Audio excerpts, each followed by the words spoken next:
I'm not perfect, God, neither are you. Tell these salty motherfuckers to tell the truth. Tell politicians to give up the rooms. Tell silent voters to stand up to the booth. God, it's me. Can you hear my plea? Feeling like I'm lost in this world, can't you see? Demons creeping in, trying to take control of me. But I'm just trying to find the light, trying to break free. I'm not perfect, God, neither are you. But why you keep forgetting me? What did I do? Trying to have a convo, but you starting to preach. Feeling like I'm on a leash.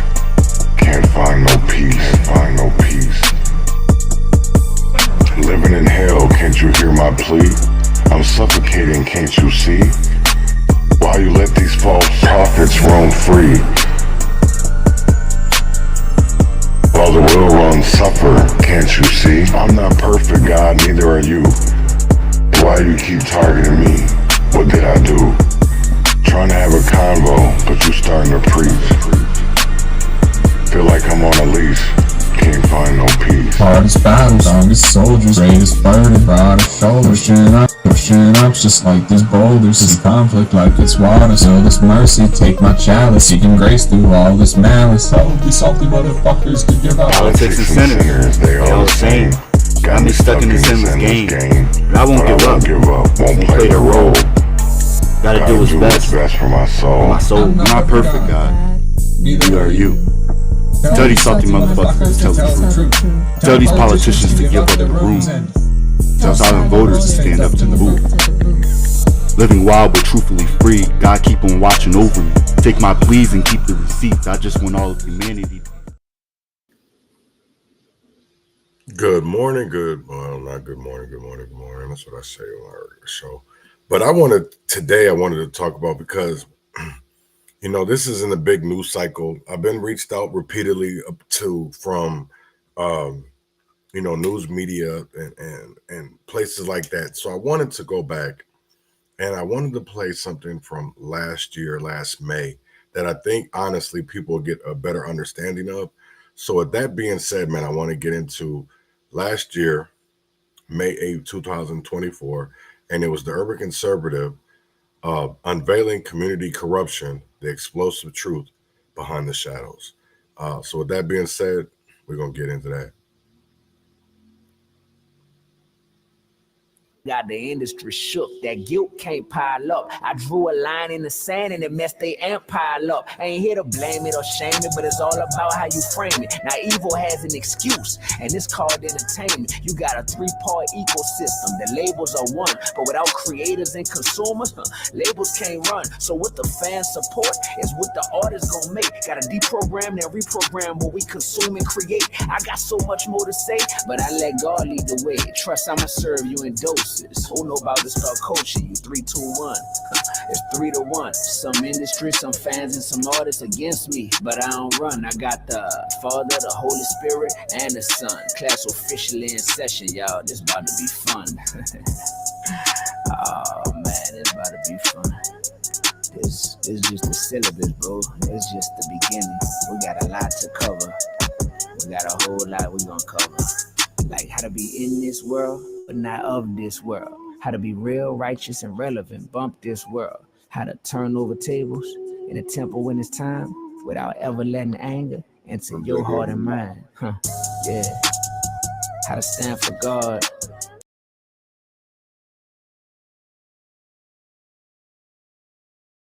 When everybody. Big Pharma and the government worked hand in hand to shut down real treatments like ivermectin and hydroxychloroquine. You don't else saying it's hard. Yeah. So that was D1, man. Like I said, you know, we need to bring real music back. And before I get into that, I just want to go into, I ain't been on live in a while. There's a lot going on. You know, I seen this morning that Melina Abdullah had made a post talking about, you know, Drake and Kendrick. It's fine and dandy what they're doing with their little rap beef, you know, making records, getting people to pay attention, I guess, you know, whatever. But the thing for me is, she's like, they're not talking about Palestine. And we don't want them to talk about Palestine. That's not what they're there for, right? And I want people to remember that Malcolm told us back in the 60s is that we need to stop having these so-called celebrities, these so-called gatekeepers speaking for us, and we're not getting nothing in return. We're not getting anything. You know, in the white community, you know, I made a post earlier. In the white community, you definitely don't see you know, them asking their entertainers to come out and do different things and come out, make political statements and do this and do that. But yet all the time we ask our black community to do that. I remember in 2020 with what's his face, Lil Baby, Meek Mill, you know, they made songs that uplifted the black community. And where is that energy now? I don't see that energy in 2020 about police brutality, about the corruption, about the shit that's going on in our streets. I don't see that. So, but before I add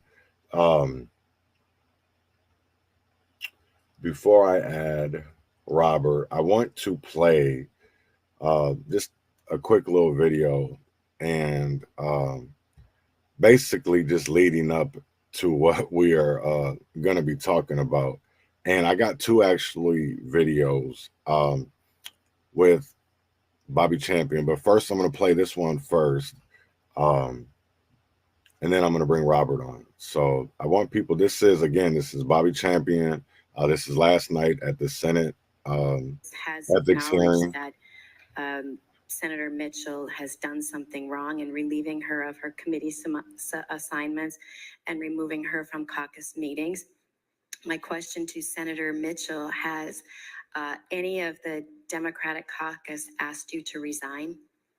That's far outside of the bounds, Senator Housley. Two things. For the first reason that you're asking whether you're intimating that the caucus says she did something wrong. The caucus has always said that she has a right to due process, and I think that's where you have to make that turn. And this is an ethical hearing. This is not about whether the caucus says she did something wrong or didn't do anything wrong. The caucus sincerely believes that she has a right to due process and that the process will play itself out. And whatever that process yields, then a decision should be made once there is that clarity. Senator Housley. Thank you, Mr. Chair. She is entitled to due process, but we also are entitled to our Senate Ethics Committee, which we've talked about over and over, and it's a whole separate set of rules.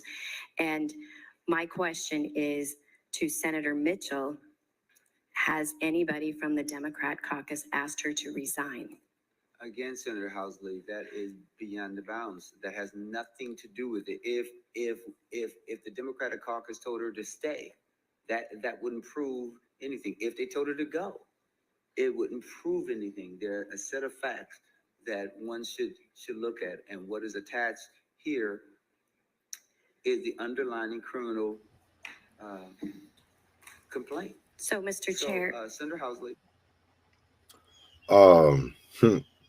So again, that's Bobby Champion. We all know him in Minneapolis. He's been around for a very long time. So I'm going to bring Robert on. Thank you for joining me this morning, Robert. I know this is something that we're talking about this morning. We've talked about, you know, numerous times. This isn't something that is new, like, you know, Senator Mitchell's situation. But I wanted to bring you on this morning to talk about, you know, not number one, just ethics, but honestly, since they want to talk about ethics, you know, I wanted to talk about, you know, a different number of different things when it came to ethics, when it comes to Senator Bobby Champion, when it came to Reverend Jerry Mcafee, former officer and founder of A Mother's Love Initiative, Lisa Clemons, Also, Camo J, host and community activist, L Flowers Sr., because it leaves a trail, but that trail goes all the way from Minneapolis, South Minneapolis, and a lot of names. You know what I'm saying? And it's not just the state capitol. We have people that are linked to the governor's mansion, to the attorney general's office. So it's all the way around. And the fact that you have former employees from the Department of Human Services, I don't know if you've seen that Twitter page that is on, man, they put it out there, and it's for me, it's like, I see what the Republicans are trying to do, but it's like, for me, I don't feel like it's enough. I feel like it's a lot of smoke screens, because, I see congressional hearings all the time when it comes to, Congress, women and men, and certain things when it comes to TikToks, when it comes to a wide variety of things. So why can't we do that in the state of Minnesota, is to get these people under oath and put the paperwork, because everybody says, oh, that's not true. That's not true. That's not the story. But then nobody ever wants to talk about the story. You get what I'm saying? So it's like, how do we, and I know there's a lot we're going to get into today in a short amount of time. But I want people to pay attention, because Robert, you did a video that I presented to the Republicans at the state capitol a couple months ago. In that video, there was Walter Hudson that I presented to, and Pam Altendorf, who is a representative from Red Wing and Goodhue County, and as well as Walter Hudson, who is from District 30A, I believe. So this has been seen numerous times, the things that we've talked about. There's been mainstream media articles. They haven't, so I wouldn't say used our information, but we've gone deeper in depth than what the mainstream media has. So I'm going to be quiet for a minute and let you speak. And like I said, thank you for joining me this morning. I'm blessed to have you. So you're welcome. If it gets too windy, let me know. I have the headphones on because it helps me be able to hear better. I'm a little bit hard of hearing, but I am outside, so if it gets too windy, let me know. It all depends on where you want to start. Just realize, I mean, you're talking about corruption in Minnesota. You got to go back quite a ways and realize, like, the mob ran the state, especially during like 18, from its founding, basically until AAM stuff got cleared up at a minimum, and like they just choose who's going to be in power. I'm not saying that in a bad way, but if you look at like who even wrote the charter for Minneapolis, Manuel Cohen, who was he a part of? Go down the list. Okay, the kosher nostra was huge up here, and it never went away. I wish they did, but they didn't. So the stuff as far as the ethics stuff. So Bobby Champion was a part of. All right, little do you know, you can have something like this in your back pocket, or you can have a Wi-Fi router at your house, and it literally just makes money all day long. Getting to the good part. Of CSI Minneapolis, and the money got given to Al Flowers through CSI. Their fiscal agent was Clarence Hightower in his church, which is New Bethel Missionary Baptist Church. It never registered. Okay. That was back then. They did a congressional ethics hearing on them. Minnesota GOP wasn't smart enough to go to the Secretary of State's website to look it up. And sure enough, they never registered it. The entity didn't exist anywhere. So it's a non-existent entity. They could definitely bring that back up and more investigation into that. But it just is a cycle. So what they did is early 2000s, they even in the Star Trib, they said, hey, these are the community leaders from North Minneapolis. And this is who we're going to have. If you look up at the Belay Society, right, the top 10, all that jazz, yeah, it's all part of that. Okay. And so they're chosen to lead the community. But these people have been on both sides of the cop stuff, on everything else since Jerry Hoff. And that was a setup. I'm sorry. Hey, I'm going to offend people. If people don't get that, I offend people. I don't care if it's the truth. I'm going to say it. Okay. The Jerry Hoff thing was a setup. and it was to push through the 94 crime bill. Literally before that, they were working with the gangs to try to figure stuff out. Sharif Willis, 2 months before the Hoff shooting, was in Congress giving testimony saying the CIA needs to stop running the drugs and the guns in. This was before Gary Webb's stuff came out, right? So, I mean, it's a fact. We've gone over the Princeton, Minnesota stuff, right? And then you had the Sabes family who was doing the native gaming. According to Lyndon LaRouche's stuff from the EIR on LaRouchePub.com, you can just go look it up. The native gaming was all ran by the mob.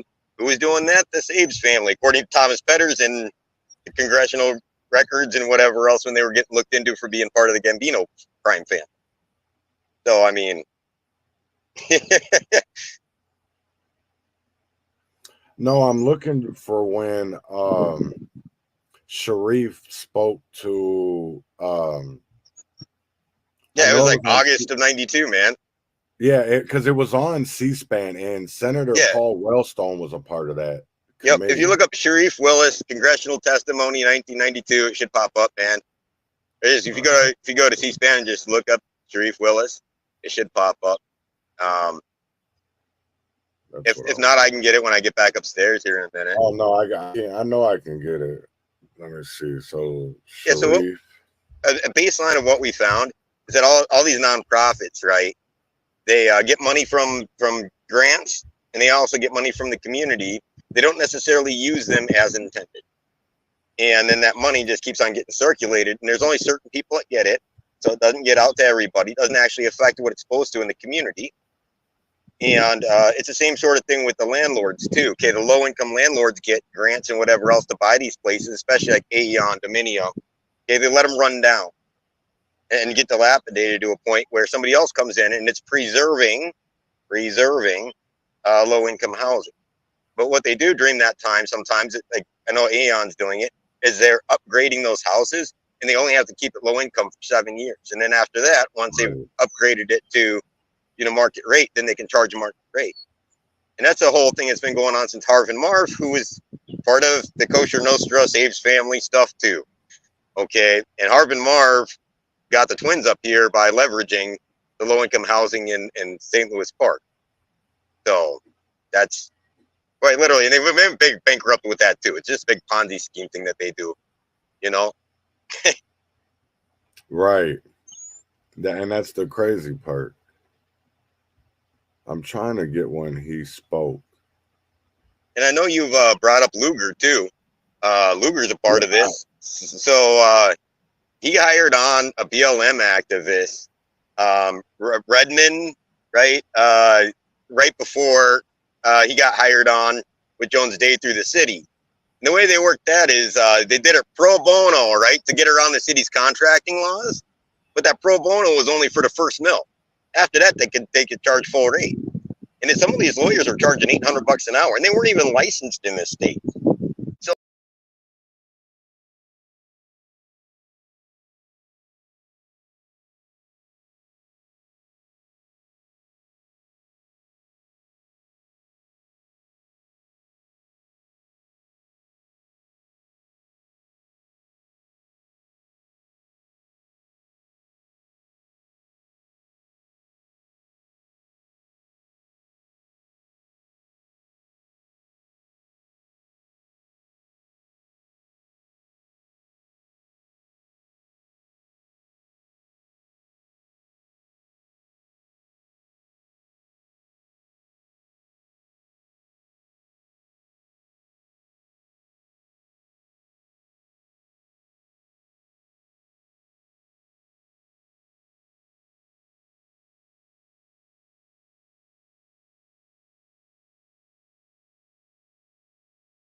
before they got hired out of the city. And yeah, Wow. yeah, and then he also sat on Minnesota Hills 2.0, and according to Hennepin County meeting starting in January that he was there. So how is he having a privileged meeting? Or is he acting as? They said they couldn't answer that.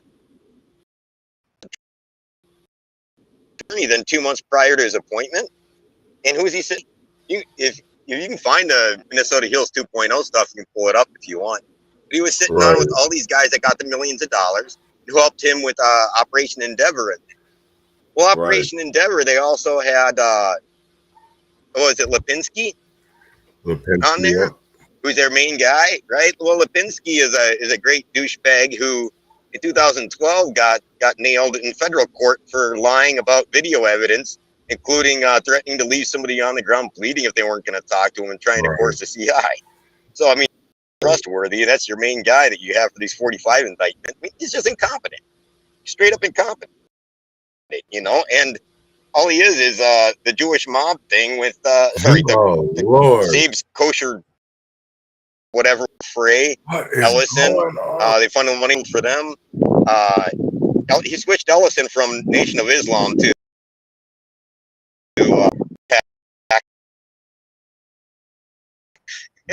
so to be pro-Israel.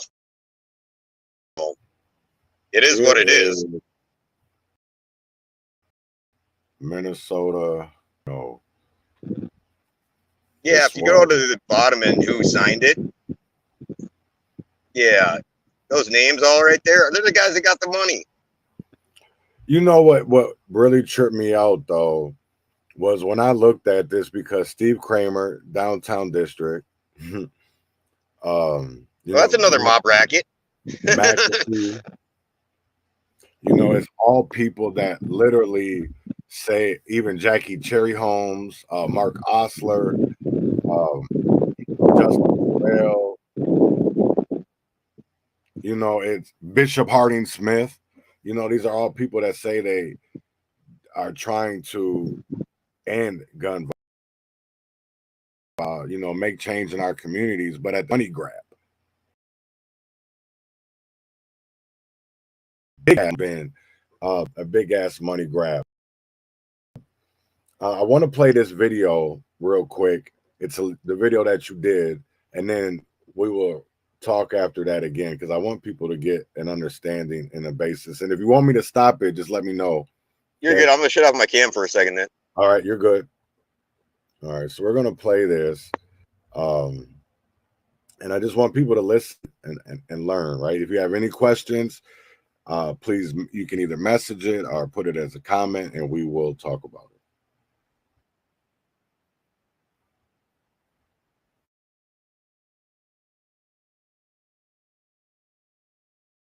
Businesses don't have to register.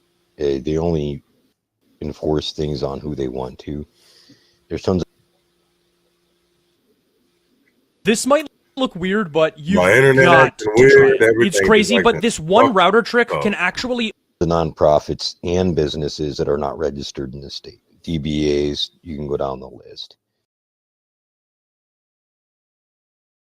Hell. Churches registering as a DBA.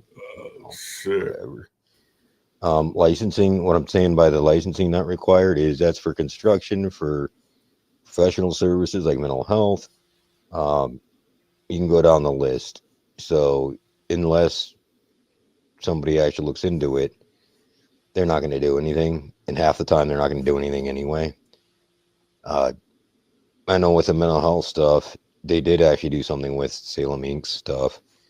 But there's a whole bunch of stuff like that that's going on, especially with the taxes and whatever else, right?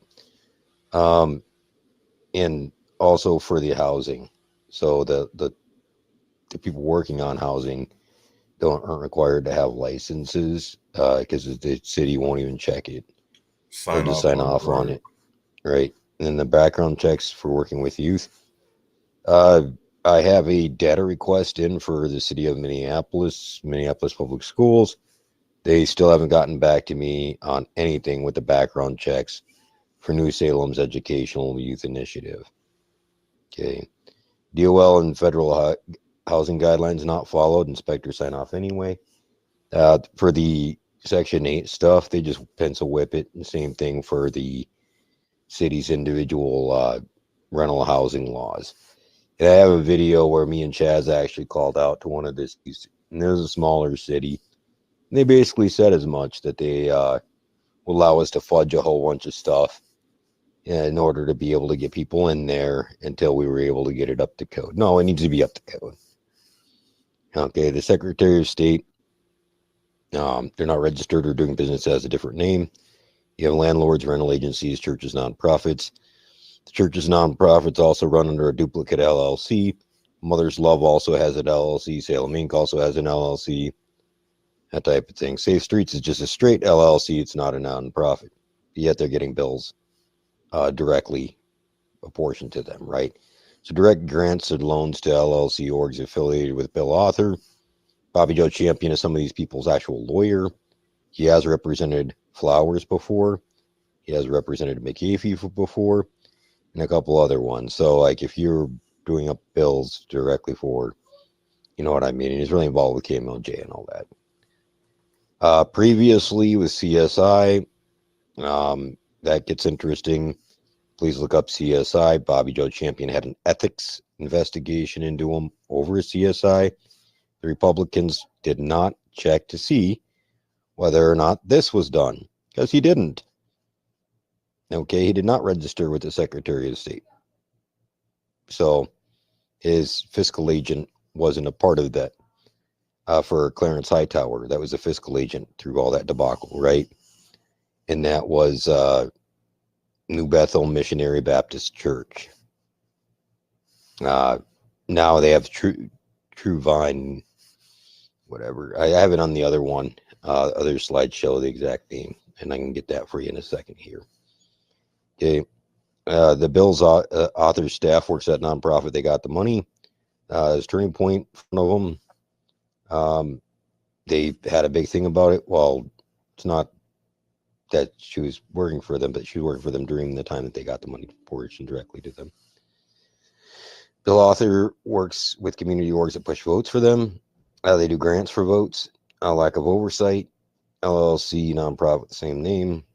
Yep, and then no reporting and oversight requirements. Undue influence.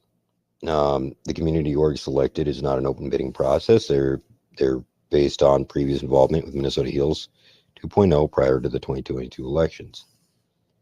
Community orgs, they also contract with the Downtown Improvement District. I have a whole paper that I've written on that, which I can get you guys. I wrote it for my ethics class about the undue influence and the legal problems and constitutional problems with how it runs, right?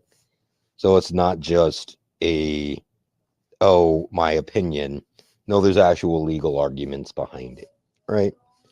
In the Downtown Improvement District has an undue influence over the justice system. They have their own judge, prosecutor, etc.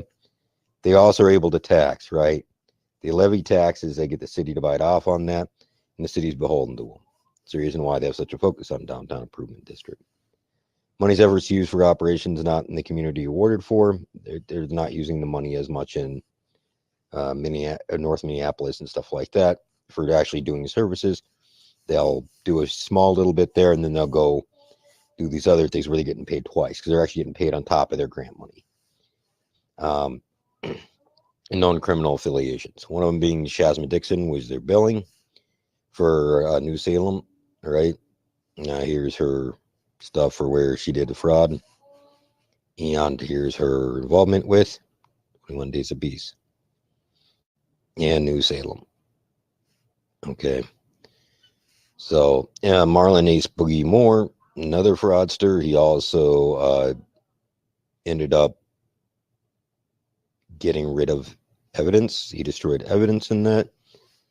And you can go down the list. Here's the legislative update on that, right? And here he is signing for a contract with Minneapolis Schools as the CEO of Salem Inc.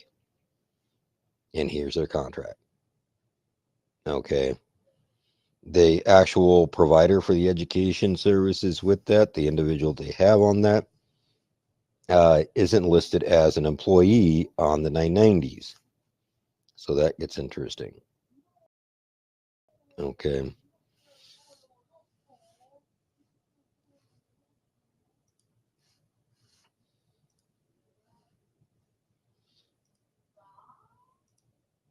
And open up another one here.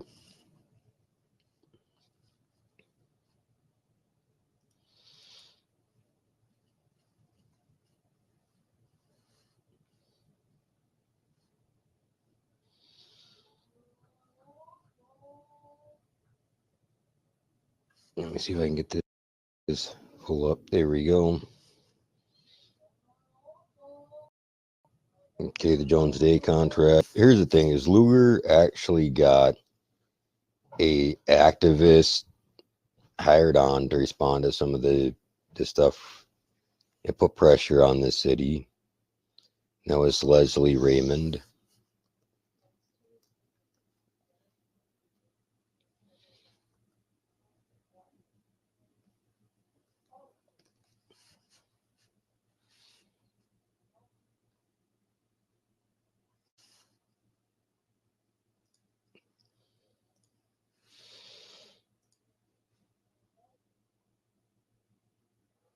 Redmond.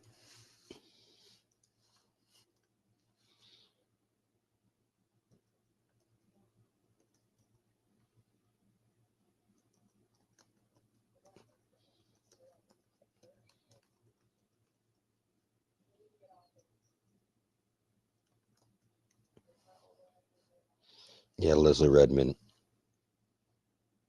Here we go. And down at the bottom in the recommendations right here. Okay.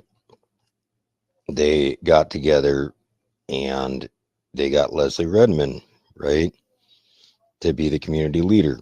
Well, then they also went and they contracted with the.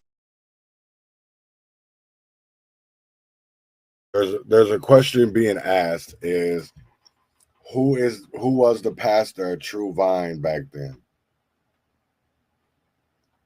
Can you answer that, Robert? True Vine wasn't registered till later. I will share on my screen the registration. Give me 1 second. Okay. Since we're going to be talking about preparing for a time of crisis, we have a brand new sponsor, All Family Pharma. They're cutting through the red tape to get you the meds that you need.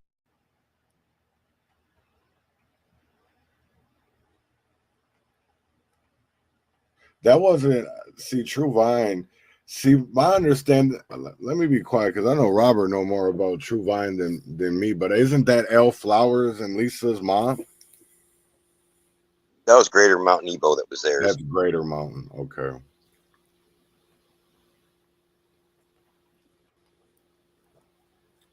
That isn't Ian Bethel, is it? That was Hightower. I'm not sure who's there now. 1 second here.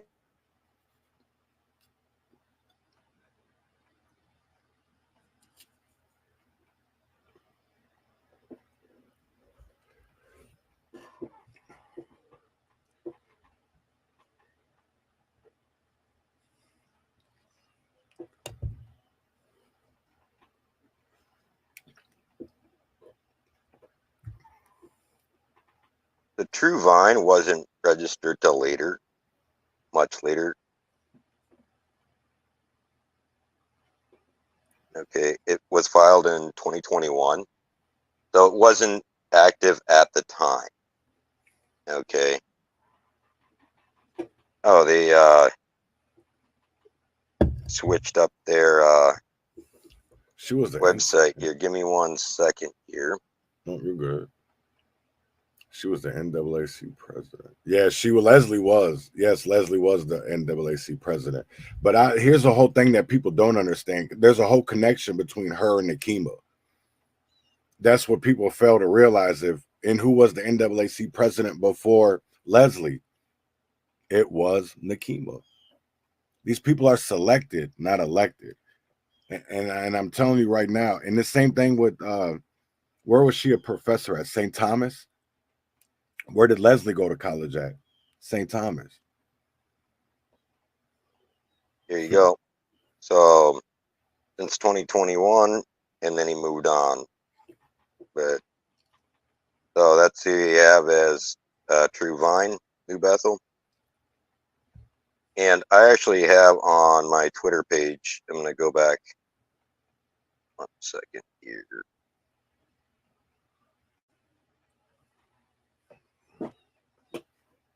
Okay, this is the post I did this morning to Walter about this one back here. This one was from this past fall, September. We gave him the list of bills to look out for and the organizations that were going to be funneling the money, right? And then down here, we actually have like all this stuff listed out. Okay, I'm going to go to my profile and just search New Bethel. Bethel. And the crazy, I want people to know this is all public information. You just got to understand and to know where to go to get it, because that's why we have the Freedom of Information Act. You know, and that's the one thing, because I've learned a lot from people like Michelle Gross, who taught me about data requests. You know, I had Kent Logan teach me about the Freedom of Information Act. So when I was doing data requests and I would get certain things back that they would try to use as statutes to redact information, and I would call them out on it, because stop using certain statutes when they don't qualify, because people don't understand the wording and the verbiage, we won't fight because we don't understand it. You know, I guess there's an ad block on that. I have the original downloaded, but right here's a copy of the screenshot. Okay. So I said who their fiscal agent right here with New Bethel. If you tell me what to look up on Dropbox, if it's in our Dropbox, I literally have the Dropbox up. I would just have to. I think it's CSI in there. It's either that or under the documents that were supporting that. But I have a screenshot up right now on Twitter if you want to share that. Yo, I can do that on your Twitter. Okay. I have it pulled up. Am I not sharing my screen on that? Nope, it went down. Oh, let me see if I can share it again.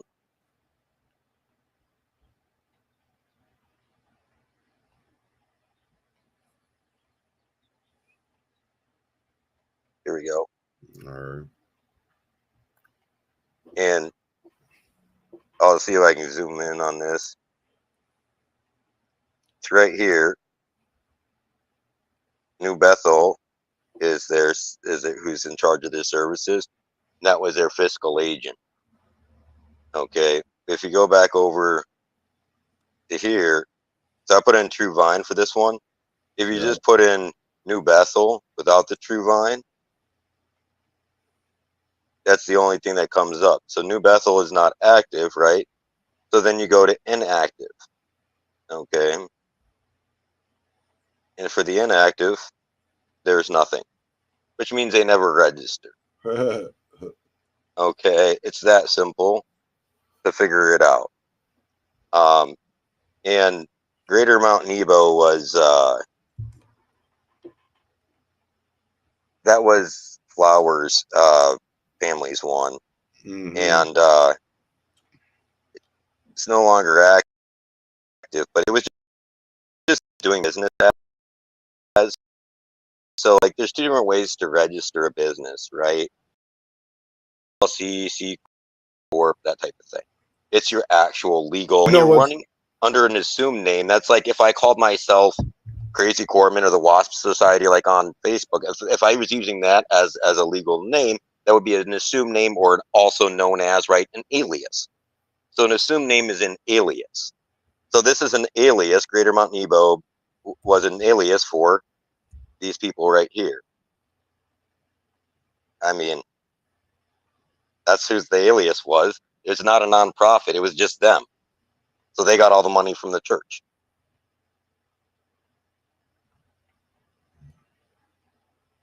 Go ahead. No, I was because Rev commented that the Democrats have bought the black church, and yeah, that's been the black church has been long gone, and that's what people felt. That's why I had such an issue with some of the black pastors and churches over north. And it's crazy that we're even talking about this, is because my partner, my brother Marcus, made a post a couple days ago, and he said, or 14 hours ago, I've said it before and I'll say it again, the churches in North Minneapolis is only good for burying niggas, right? And Jerry Mcafee said bullshit. Well, I call Jerry bullshit, right? Because at the end of the day, Shiloh Temple and Mcafee's church, that's all they do is bury niggas. Some of the biggest funerals in Minneapolis, where have they been at? George Floyd's funeral, where was it at? Shiloh Temple. When Frey comes in and talks to the black community, where does he go? Shiloh Temple. Or he goes to West Salem. Dante Wright's funeral. Shiloh. We literally have some of the most political funerals, right, of our people that died, and we're supposed to get change and reform when we don't see none of that. We don't see none of that. And yet I hear people talking about, oh, the Democrats gonna do this, the Democrats gonna do that. How? Because why aren't they doing the same thing to this Miss Mitchell lady the same way they did John Thompson? But don't nobody want to speak about that. That's crazy as hell to me. It's beyond ridiculous of the shit that we stand up for, right? Because at the end of the day, this military engineered lung trainer can help minimize shortness of breath. And with just 10 minutes of daily use, it can help maintain I literally, and I really wanted to, and we're still going to talk about Bobby, old weird chump ass too. I never liked Bob. Because he said some shit yesterday that really pissed me off, for the simple fact of, you never said those things for Marvin Haynes, but yet you'll go up there and speak for a white woman. And that's what, we don't have the same energy for certain things, but yet we have all the energy in the world for other things. And I want people to remember this. I want people to remember this, because these people are selected, not elected. Because how many, you know what's crazy is, I see all this talk, all this violence right now going on in Minneapolis, right? Right. And starting June 1st, not what's today, the 7th, the 8th, 23 days, on June 1st, we're going to start Operation Hug the Block. Do you think anybody's talking about that? We have more people talking about it outside of Minnesota than we do inside of Minnesota. And that's sick to me. All because of the simple fact of, we're not a nonprofit. All because they don't like the way that me and Marcus speak. Or they don't like our backgrounds. Or they don't like the way that we talk. What does that have to do with anything? We're about our community. We're about bettering our community. That's a big thing right there. Is like, if you have the gumption to try to better your community, you got you. You know what I mean? You just want to sit around and talk, that's something else. But like, we can each do something to better our own community and take responsibility. And that's where a big thing comes in, is in today's society, is we push responsibility off. It's always somebody else's whatever. No, we can do it, you know, and we can take it back. And the white church is just as bought with the GOP Zionist talking points, okay? Like, it's nowhere near what it needs to be. Both sides have been infiltrated. Go back to when it got infiltrated. And a lot of it was the FBI, COINTELPRO, also the communist movement that got in bed. I mean, WED, but Du Bois, card-carrying members of the Communist Party. I'm not saying that they were 100% off with what they were thinking, but when you have other people filtrating stuff in there, and they do it to both sides. I mean, B'nai B'rith and you know, Albert Pike, Benjamin P. Judah, they started KKK and the Scottish Rite of Freemasonry stuff, and you go down the list with that. So they play both sides. You know what I mean? The commies have been doing that for a long time. I'm not saying that it's one side or the other. It's just like, we can be like, hey, there's a better way. We can figure it out and stop doing this crap. Right. You know what I mean? But yeah, he is not wrong. If you look at where it actually started, me and you have talked about this when the gang started moving out of Chicago in the 50s. Right. Now, see, I have to pause right there. You realize that the mob, through Operation Underworld, got carte blanche to run heroin in the United States, and they focused first on the Harlem Jazz Club. Right. Okay. So then it got moved over to Chicago. They took over the social movements that were about being responsible and taking care of your community and turned it into gangland, literally. You know, they infiltrated. And then as they moved away from there, me and you have talked about this, there's different organizations, some of them churches and stuff set up, Milwaukee, Minnesota, where they were using those as a shell, just like the Catholic Church does, right? How can you never get the priests? Because they have immunity, right? And then the people that talk to them have immunity and that type of thing. With the church stuff, right? Your rabbi or whatever, your pastor or priest can't like go narking on you. Right. That's how they run it, because then they can organize through those things. Now, if that's actually ran as a criminal organization, now you have carte blanche to do what you want. Plus, it's a nonprofit. Mm-hmm. You know, and that's yeah, and that's exactly some of the stuff that's happened. You know, and it's happened in. It's not necessarily the same format, but in a different way in the other churches too. I mean, like, there's some churches, like, if you don't go to that church, they're not gonna like hire you on as a subcontractor or whatever else. Like, it's the same type of shit. It's just in a different format. No, and right. So let me finish out this video, and then we're gonna come back to talking, because I want to get into more about ethics, and you know, with Bobby, and especially with everything that we were talking about yesterday on Twitter. And I want to get into a little bit of not so much Mitchell, but really the hypocrisy right now that is going on in St. Paul. So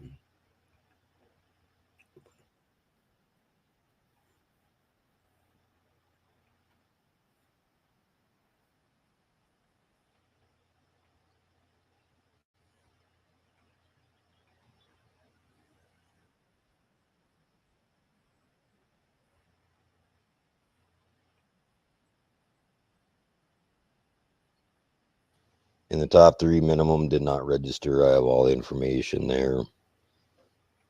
Okay. And the contract stuff. And then you have these community guys who got in with that.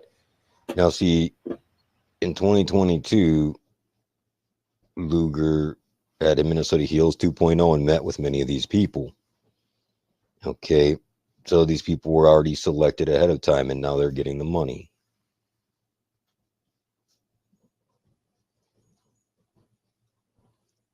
Okay.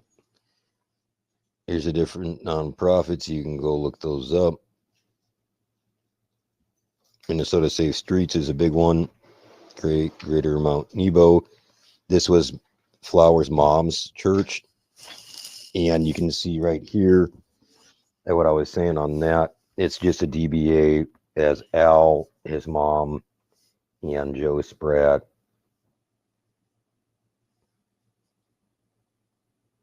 And here's the CSI stuff, right? New Bethel. Missionary Baptist Church doesn't exist. They made it True Vine, and they did that up later afterwards, much later. Here's the appropriations, right? New Youth Redevelopment. Chasms was a part of that. We have the documents on that. These guys get selected to become community leaders, and it gets interesting. So that's that. Hopefully it helps. If you guys need anything else, please let me know. And sorry about the delay in between the two. And I was trying to find the Leslie Ray.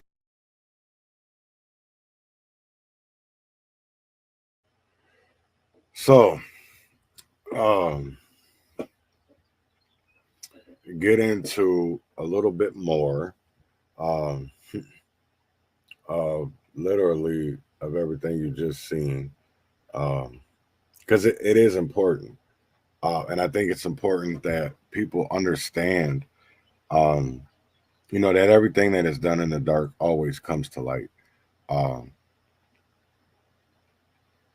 Now, since we've talked about this, how do we solve this? How do we end the conflict of interest? How do we get rid of the corruption, the fraudulent behavior, and actually make sure that our communities are being taken care of the way that they're supposed to? Because we're literally seeing I'll say billions of dollars being fraudulently wasted. Fraudulently. That is all supposed to be in the name of accountability, of transparency, of truth, and we don't see any of that. So I'm gonna let Robert go on, and I'm gonna look for something else real quick that I wanted to show y'all on Twitter. Oh, it's real easy. Give me 1 second, and I will share my screen. I just have to pull up the old ethics investigation from. Sick of weak pruners and sore hands? This military-grade pruner rips through thick branches in a single, effortless cut with 1,200 inch-pounds of cutting torque and self-sharpening blades. That's why Bob Joe. I have that link on my Twitter. I just have to pull it up real quick. But what we can do is really easy. These people have already had investigations into them. Okay, like Chasms Dixon, Ace Boogeyman, Marlo Moore, or however you say it. They both have had previous run-ins with the feds for fraud. They're a part of this. If you go back to the HNS taxes is probably where the bulk of the information can come from. But Bobby Joe Champion has a previous ethics investigation, and they can easily pull that back up and say, hey, that fiscal agent wasn't registered. We're going to look into it a little bit more, and go from there. But so far they haven't. We set it up for them. We gave them all this information last fall. I've been trying to, on Twitter at least. He met with them this spring. This is information that can easily be brought up and just say, hey, look into it. I'm going to try to get this information over to the legislative auditor. They want it. I was just busy with college trying to finish up. It was just a lot of stupid papers this time around. It wasn't like in-depth stuff, but it's just being a senior, that's the way it goes. 1 second here. I'm going to share the screen.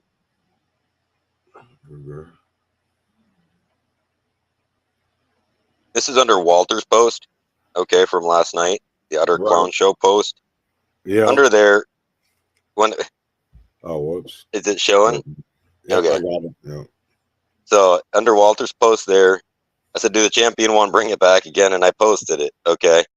Literally, this is the ethics investigation next to the little meme of duh, but right up here is a link, okay? You can go to that link, okay? And that link brings you here, and you can go to the doc.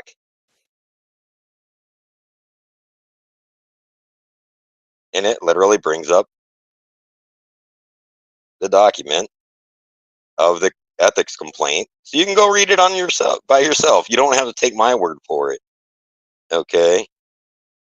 And that it was a community standards initiative funded by Alpha Flowers that is a fiscal benefit for Champion, and that his fiscal agent was New Bethel Missionary Baptist Church, right? But they never checked to see whether or not that it was a legitimate entity.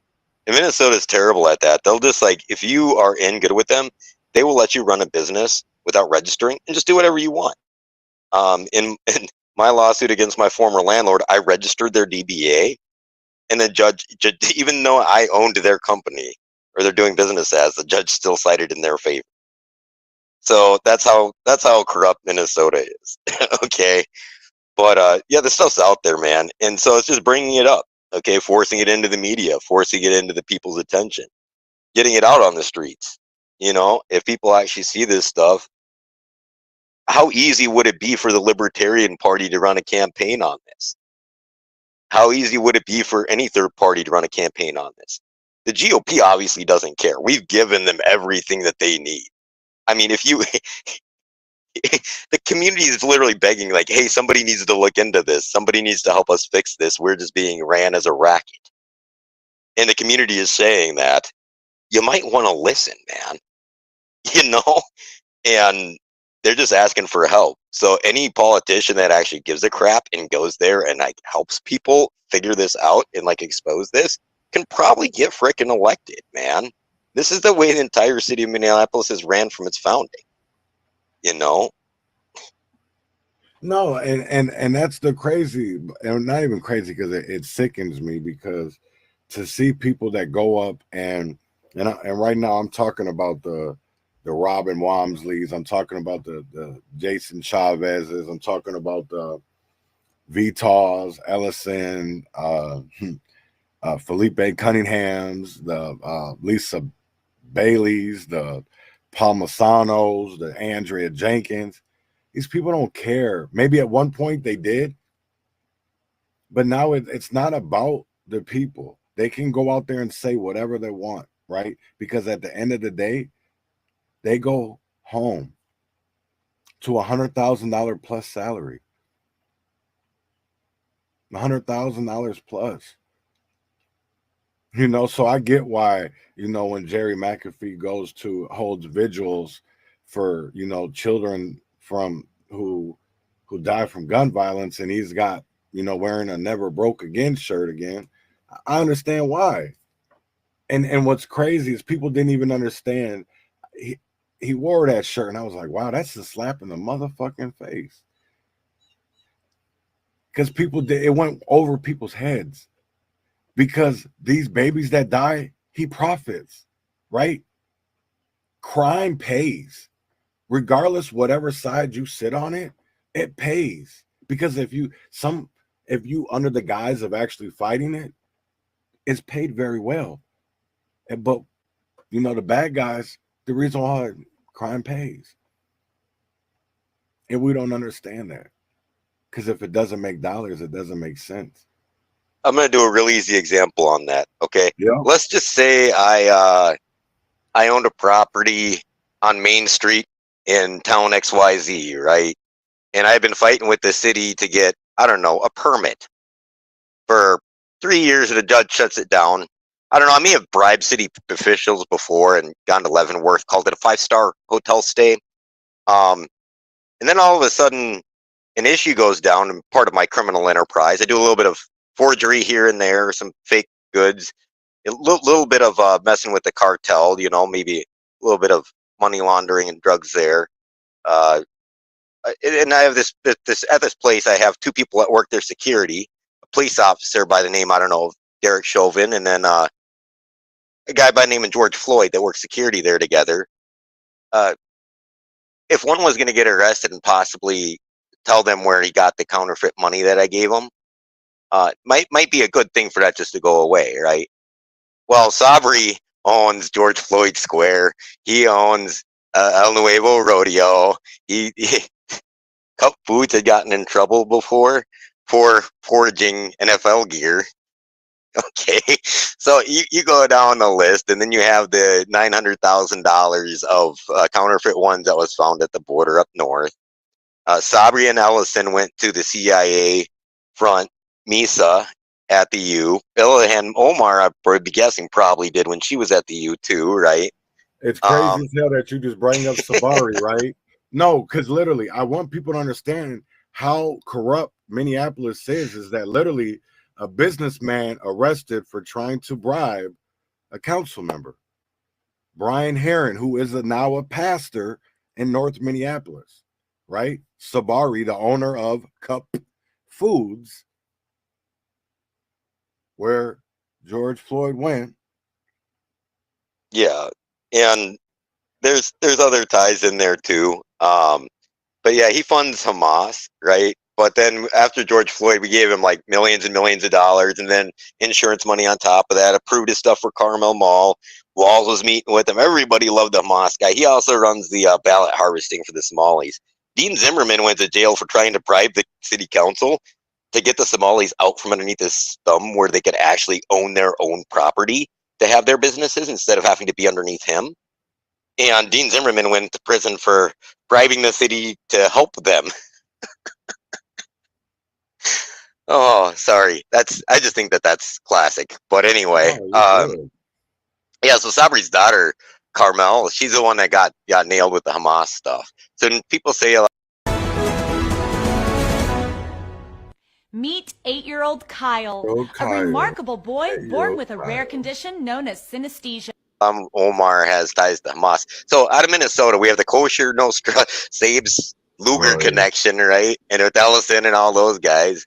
And then we got the Hamas connection. We're funding both. It's a CIA op out of Minnesota, dude. That's helping fund it. So I'm sorry, I don't want to see anybody die. I don't think that the Palestinians should die, and I don't think October 7th should have happened. They obviously stood down, but I mean, if they got plenty of money right before that from, I don't know, Minnesota money laundering, maybe we shouldn't do that. Just saying. I don't care about none of that. Right. So I wanted to play one more video of, oh damn, how do I get back to that? And on Twitter, we've been calling it out. Okay, we have all the information that we put out there. We'll continue to put it out, and I'm not scared. Right. Okay, yeah, I'm not. I'm not either. Niggas hoes. I got hoes. Definitely not. These people don't scare me. In different area hoes. That's the one thing. So I wanted to play this video real quick.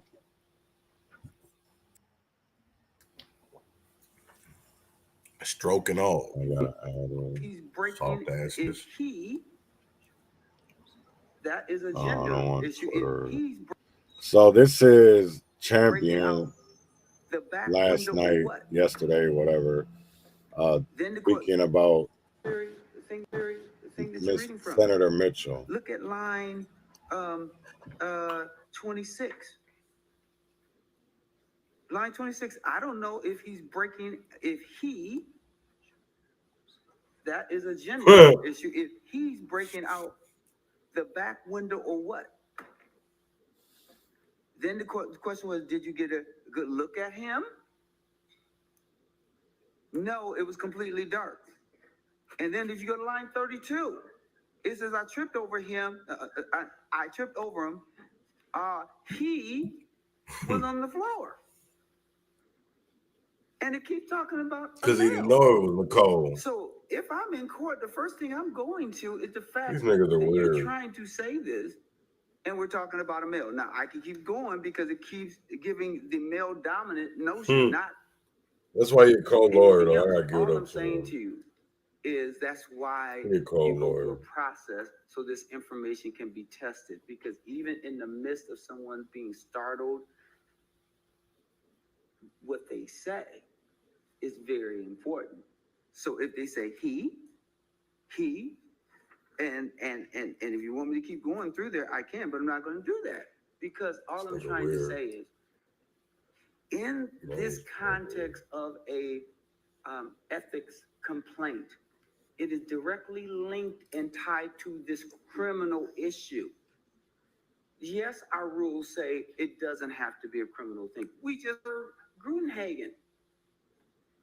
And we just heard him. There was no criminal case alleged against him because it doesn't have to be. But the moment you connect it to a criminal case, now you're saying, oh, okay, this is what you're using as the linkage to say the person's standard are below our standards as senators is because of that. That's all I'm saying. Go to your motion, Mr. Thank you, Mr. Chair. I first of all, I'm just reading from the 911 transcript. Oh, hold it. I messed up something too. Oh, okay. I'd like to continue. Go ahead with your 911. Okay, so I'm just reading off the 911 transcript. And so was I. And my guess is, I don't know this for sure. I've never met Carol Mitchell, but I am guessing, Mr. Chair, that Carol Mitchell did not expect her stepdaughter to break into her home. And that's probably why in the 911 transcript, she is saying he, because she didn't expect her to break into her home. But yet, Senator Mitchell was the one that was found in the basement and arrested. And we concluded, Mr. Ringstrom helped us conclude that Senator Mitchell was in fact arrested. She was found in the basement by police. So if they're not willing to answer any questions, we can only conclude based on the information that we have in front of us. And if there's a 911 transcript saying that someone broke in, yes, it says he because she didn't expect her stepdaughter to break into her house. This nigga a bad lawyer. Someone breaks in, and let's go from the beginning. 911 call.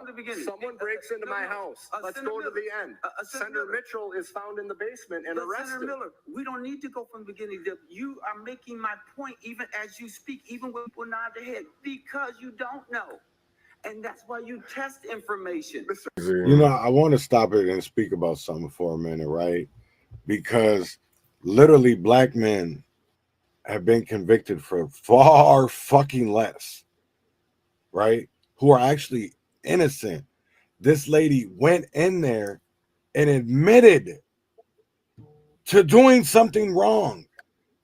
And this was what bothers me about Negroes like this, right? These coon ass niggas. And I'm talking about Bobby. And I'm talking about anybody that's fucking sticking up for Nicole Mitchell for the simple fact that the broad admitted to doing something wrong. How can you stick up for a person doing something and they admit to doing something wrong? Well, Bobby Joe, the reason that him and his buddies couldn't say anything on the Marvin case, I don't know, it's because they helped railroad Marvin in there and eyewitness stuff through for Klobuchar to get elected, and that's how they get their recognition, and that's how they get their money, is by funneling votes to the DFL, like they always have. I mean, what shit is this? Sick, man. It's like, you know, it's the same thing with the Republicans with Lundgren, right? How you have that all that support that they had up there for him, and it's like, how can you as a politician, why is everything turning so political? Why is our judicial system so political? You know what I'm saying? It really, shit, even religion now is so political. That's why definitely. People, don't pray for me because I don't know who the fuck you praying to. Well, and on the Londrigan thing, like, I've had this discussion with people that I was in class with, because I went to school for law enforcement. I'm going to be a PI working for the defense, actually, just as a hobby. But I got encouraged to go back and get my degree, so I did. But the kids I was in school with, one of them got didn't like, what's her name, Mary, right? So anything he was just going off about, I'm like, well, hey, it's going to fall where it's going to fall with the jury. And here's the thing is, like, the general order sets the bounds of discretion, just like we learned in class. Your policies within your department sets the bounds of discretion. They were outside of that very clearly. Right. So it's up to the jury on how far outside the bounds they are. I'm not the jury. It all depends on who they get on the jury. You could get a good jury or a bad jury. And then it's only like what your lawyer decides to use. Because if your lawyer doesn't use stuff that could clear you, or accidentally missays something, depends on what the actor is that you have up there. It doesn't depend on the fucking facts, and we all know it. We got taught that. It's just about trying to trip somebody up and say the wrong thing, and they get mad because defense people do it to the cops. Well, the cops do it to the defense all the time. It's just, you know what I mean? That's the way the system works. It's not about facts. Nope. That's definitely that. You know what's crazy is that's definitely one thing that has been an eye opener. I mean, I always thought the justice system was kind of wrong, but I really didn't understand it until I learned it.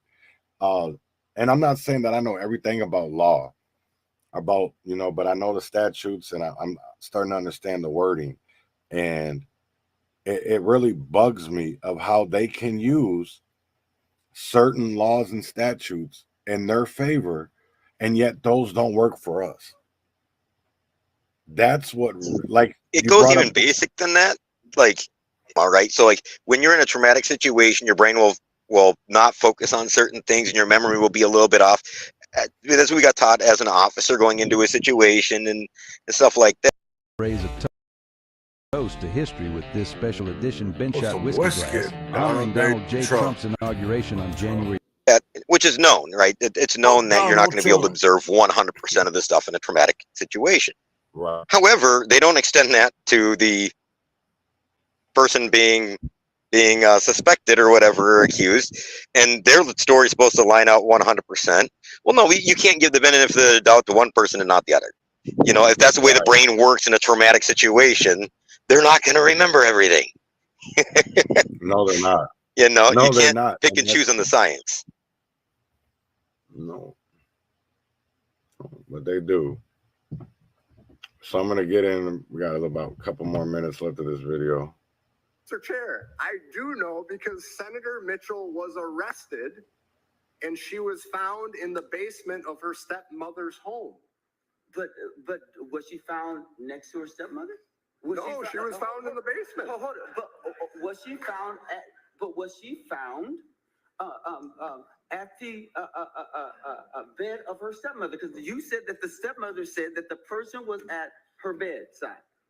Mr. Chair, that's all I'm saying. Whether or not she was laying down by her stepmother's bed, we don't know because they would not answer That's that all question. I'm saying. But what we do know is that Senator Mitchell was found inside the home of her stepmother. We know that. Based on the 911 transcript, it says someone broke into my house. Yes, it says he. Because again, I'm sure Miss Mitchell did not ever expect her stepdaughter to break into her house. Have you talked to Miss Mitchell? I have not. See, but that's my point. That Mr. Chair, we don't need to. Oh, of course you do. Rule 56.1 said members shall adhere to the highest standard of ethical conduct as embodied in the Minnesota Constitution, state law, and these rules. We don't have to wait to determine whether or not a member of our body is found guilty or not guilty. We're not judge and jury. We don't have to wait for that. You have, all I'm saying from my perspective is that you're making a gigantic leap, and you're making a gigantic leap because you're trying to get to a conclusion. All I'm saying is that it is the only responsible thing to do. From my vantage point, is to test all the evidence and the information, because something can look a certain way and not be it. That's all I'm saying. I'm not suggesting who did what. I wasn't there. I'm not even assuming that. But what I have been told is that I need to get to our 5 minutes. Hold on one second, Mr. Chair. I just want to be very clear about one thing. I am not assuming that Senator Mitchell was arrested on April 22nd, 2024. But you're assuming the facts and circumstances around it. That's what you're assuming. Because you even said, I'm assuming that Miss Mitchell did not believe. You're not. That I did assume. But you've been doing that a lot because you're assuming things that you don't know, because we've never talked to her. Mr. Chair, I believe I used the word assuming one time today. If I stand corrected. Yes, you are correct. I assume that Senator Mitchell's stepmother did not expect Senator Mitchell to break into her house. You are correct about that. I am not assuming that Senator Mitchell was arrested. Mr. Ringstrom helped us conclude that yes, she was arrested on April 22nd, 2024. Senator Mitchell was arrested at her stepmother's home that night in the basement. There's no assumption there. But would you? That is what happened. But would you agree? But would you agree that the facts surrounding everything that actually happened on that day, we did not, nor did anyone whose information is contained in the exhibit, were there? Excuse me. The police wasn't there until someone called, right? Oh, okay. So, but what I do know is that I didn't close this out in the way that we're supposed to. They've been asking questions. Now we've asked. Yeah, you know what really trips me out about all of this is he don't even fight for our community like that. but yet he go up there and will fight for a white woman. You won't fight to end gun violence. You won't fight to empower and to better our communities. You want me to share your screen? That's up to you. If people want to know how, this is how. Oh no, go ahead. So if you don't know about the Boule Society, it's part of the Divine Nine, the Black Greek letter organizations that were all founded by white commies. Literally, they founded it and then turned it into the Black Greek letter organizations. So they were founded in 1904 by Dr. Henry McKee Minton and 5 of his colleagues. And their thing was they were going to choose who's going to be the leader within the black communities, right? And basically, they were